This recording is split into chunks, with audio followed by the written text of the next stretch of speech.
लोकांवरती किंवा तिच्या अधिकाऱ्यांवरती काही प्रेशर होतं का आणि कोणाला मागे घ्यायला लावलं का या संदर्भात चौकशी होण्यात बिनविरोध आलेले आहे। खुशाल चौकशी केली पाहिजे। आमची मागणी आहे की याबद्दल चौकशी केली पाहिजे। मला 100% माहिती आहे जे काही अनौपचारिक आमचे उमेदवार निवडून आलेले आहेत, जवळपास 45 उमेदवार निवडून आले आहेत। एकनाथजीचे आले आहेत, राष्ट्रवादीचे आहेत, पक्ष वगैरे आहेत। हे सर्व तिथल्या स्थानिक विषयामध्ये त्या ठिकाणी इतर उमेदवारांनी त्यांना समर्थन दिलं आणि मॅक्झिमम महायुतीचे काय आले तर जनतेला किंवा जे आमच्या विरुद्ध उभे राहिले त्यांना कळलं आहे की महायुतीचा उमेदवार निवडून आला तर विकासाचं राजकारण होईल।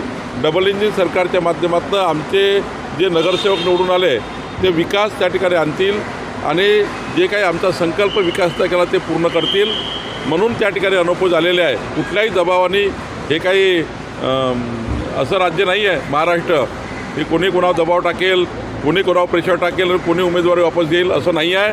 महाराष्ट्र हा प्रगल्भ आहे। महाराष्ट्रातली जनता ही त्या ठिकाणी सुशिक्षित आहे आणि जे काही उमेदवार वापस घेतात, जे काही अर्ज वापस घेतो तो अर्ज तिथल्या विकासाच्या विषयावर प्राधान्य देऊन मला वाटतं तिथे अनौपचारिक झालेले आहेत आणि मला वाटतं एक चांगल्या पद्धतीने तिथे निवडणूक झाली आणि अनौपचारिक होण्याचा हा जो त्या ठिकाणी पायंडा आहे हा राज्याच्या दृष्टीने चांगला आहे। असाच पायंडा राज्यामध्ये असला पाहिजे। फार निवडणुका न होता या ठिकाणी अनौपचारिक झालं तर त्या ठिकाणी मोठ्या प्रमाणावर विकासाला नवीन चालना मिळतं।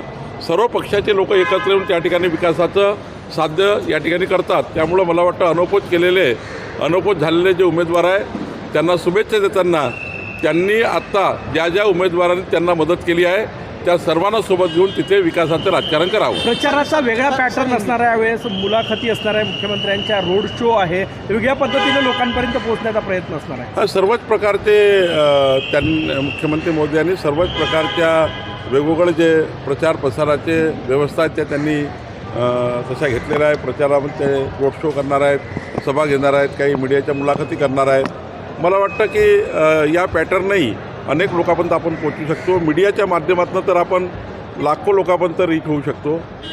रॅलीच्या माध्यमातून आपण त्या ठिकाणी हजारो लोकांना भेटू शकतो।